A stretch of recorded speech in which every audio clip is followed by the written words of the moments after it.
There's been a lot of really great Speedway riders throughout the years, from Europe and into America, Australia, Poland. There's been a lot of great Speedway riders. However, in America, one of the first great Speedway riders, there was a few too, but one of the early day greatest, he was ranked one of the top Speedway riders in America at the time, and that was Michael Bast. Now, Michael Bast, he had a humble beginning into Speedway. He saw some signs that they were having races over at the Whiteman Stadium. And he went up to his Uncle Harlan and said, "Hey, there's Speedway races over there at the Whiteman Stadium."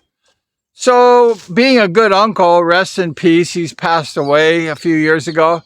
Uncle Harlan, he went ahead and he got an old JAP Speedway bike for Mike and Steve Bast to share, which was really big time at that time. And they started learning how to ride Speedway back in 1968 with the beginning of the Whiteman Stadium. And Mike Bast was just a very young guy, and he was just kind of learning, although he had a lot of racing experience as a young person with Steve. They won lots of trophies, and they were very successful in racing the minis and stuff, flat track. But now we're racing 500 cc's against the big boys.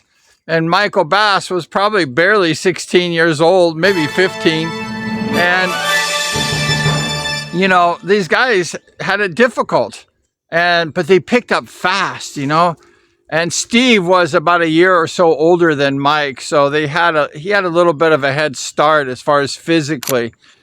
However, Mike just worked hard, and Steve did really well the first year.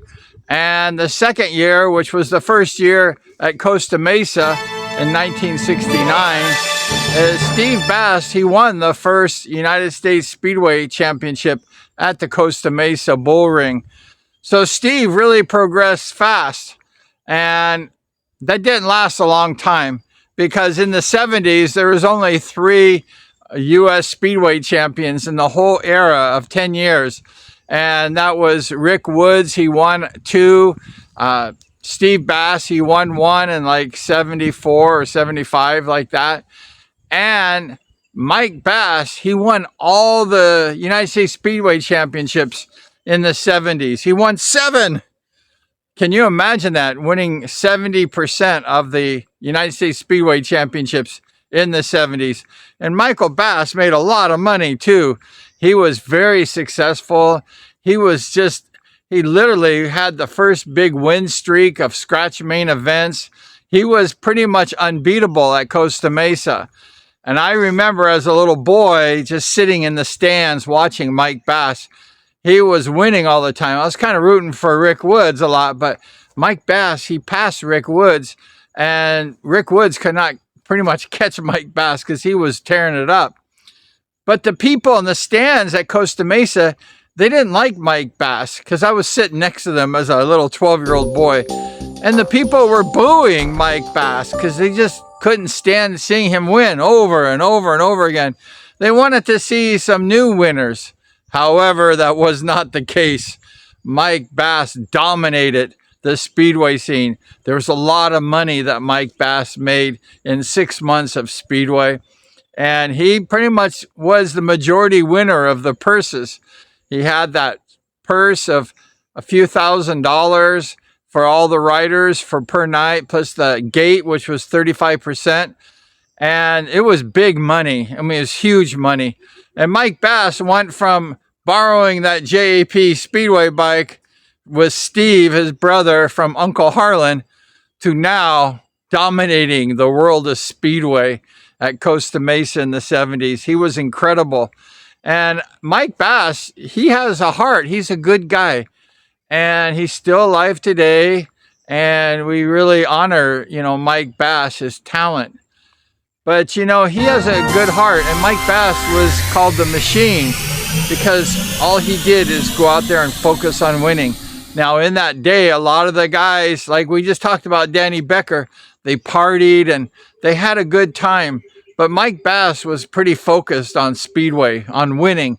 And that's why he won so much, is that he was the machine and he was really focused. You know, one of the first great revival starters on scratch was Mike Bast. Number 45, blues for Bast and all. Number 1, United States Speedway champion Michael Bast. Number 275, Jim the Animal Fishback. And number 2, Kenny Scarlett for Bast. Number 2, Richard Wood. All right, here we go. This one is for all the rebels. All of the one fans are coming out of the woodwork. Stand up for this side. Here we go. Here we go. And in the beginning, it is Bruce Pennell taking the lead right in the front. And Bast goes to the outside. Pennell on the inside. And you're going neck and neck right at Henry times. No brakes whatsoever, ladies and gentlemen. They slide in the corner. No brakes. Bast up on the rear wheel. Goes up in the air. Michael Bast goes back in front. Like Larry Shaw won the last race. Bast has got to win this one. If he finishes second and Pennell wins, he will throw it into a three-way tie. They go back and forth. Pennell back in front. Bast back in front. Pennell on the inside with the masterful shot of holding off the veteran Michael Bast. Now Bast going wide into the low traction. Going back through Pennell. Back and forth they go. Sliding sideways, completely out of control into the turn. Michael Bast goes around. Here's the back flag. Pennell comes back just a little bit. Goes back on the inside and almost into Bast on the inside. Michael Bast is fighting, doing everything he can to stay in front of Pennell. Pennell goes one last time. He goes to the inside. Here's Michael Bast on the inside. Here's Michael Bast. Michael Bast has won an unprecedented second national title in a row. Pennell is second. The crowd is going insane. Ladies and gentlemen, the new United States Speedway champion Michael Bast. I mean, that guy just literally got the gate on everybody. And when Mike Bast got the gate, you're not going to pass Mike Bast. I had a chance to watch him for many years. And when I was 16, 17, I had a chance to race against Mike a few times, at least twice that I can remember. And they were both in a United States World Championship qualifier. And he gated me the first time. And I was right behind him. I could not pass Mike Bast. I was at this quarter-mile track at Santa Ana, Eddie West Field, and I just couldn't get that guy. He was so fast, but he was hard to pass. So I came home that night, and I was thinking, God, I can't have that guy get the jump start at the gate, because once he got the lead, it was like impossible to beat Mike Bast. So the following night or two in Sacramento, I had a chance to race Mike Bast in either my first or second heat. It was scratch racing. And I said to myself, you know, you gotta really get this guy. You know, you gotta really get the good gate. And I was just laser focused, because I know Mike Bast, he's laser focused too.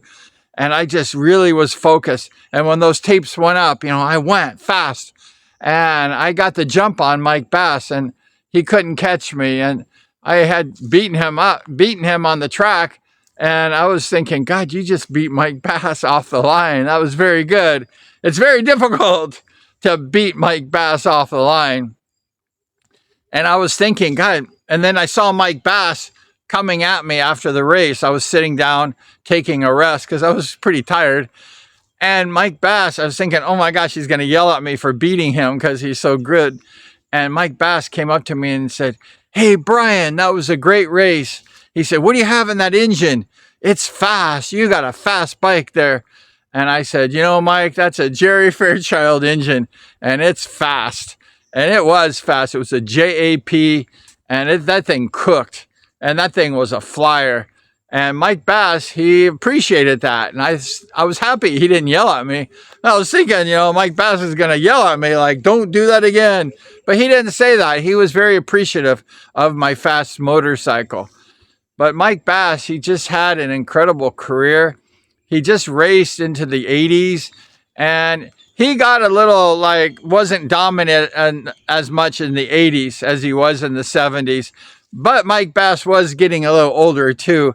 And there was a lot of up-and-coming riders that were really doing well. The Moran brothers, Steve Lucero, Brad Oxley. All these guys were coming into their prime. And, you know, he was getting older. But still, anytime you race Mike Bass, it didn't matter if he was older, you had to give it all you had because Mike Bass was just an incredible speedway rider.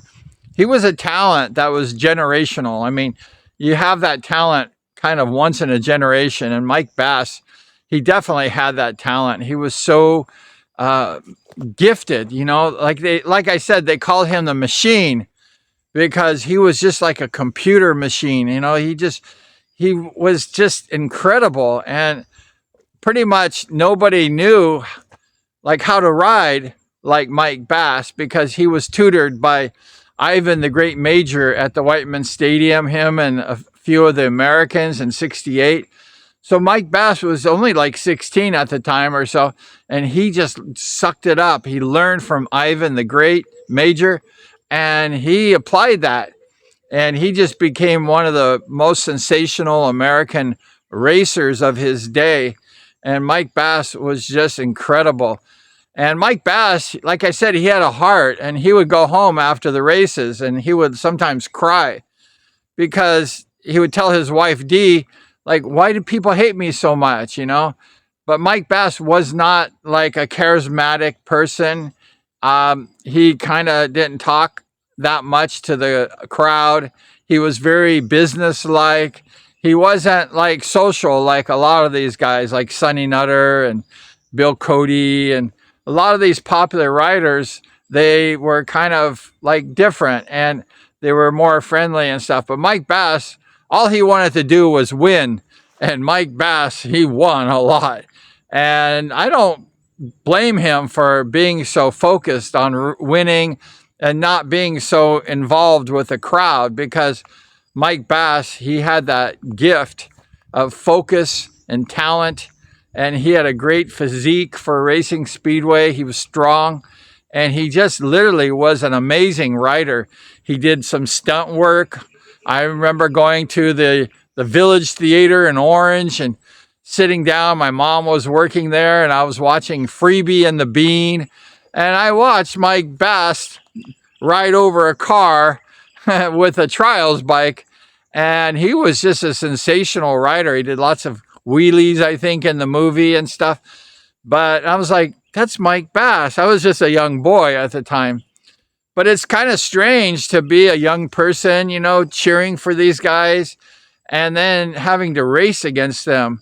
And I kind of feel it was an honor for me to race Mike Bass and win 50% of my races against him, which was twice. And that was pretty incredible. And Mike Bass, he just was one of a kind. And like I say, he made a lot of money. And I think he had a business with an awning business later on after he retired. And I think he kind of lost a little bit of that money with real estate investments and stuff like that, which is easy to do. So Mike Bass, he really had a glorious career, and he had some difficulties at the end with some of the investments. Investments are very difficult, this day and age, and it's easy to lose money, when you're doing investing. But Mike Bass will just go down as this massive legend. He has this room in his house full of trophies, championships, and he has a bunch of state championships, United States championships. And a lot of the people over in Europe, they wanted Mike Bass to go over there and race because Mike was such a famous rider in America.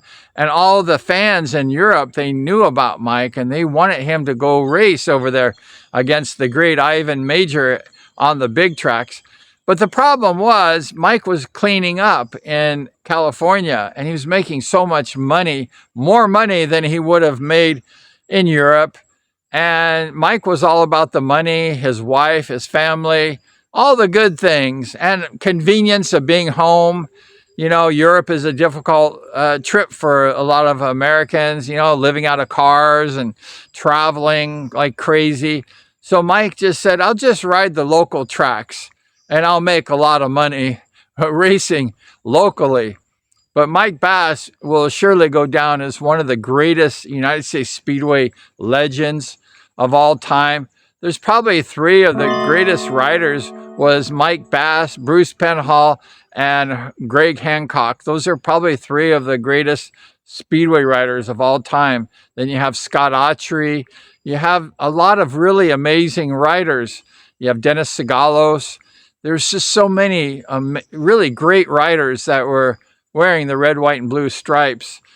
But Mike Bast was definitely one of those incredibly gifted riders.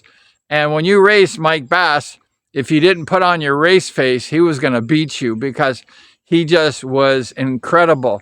He raced for the Los Angeles Sprockets, and he did really well. He was the captain. He had the leading point of all the riders in the Southern California National Speedway League.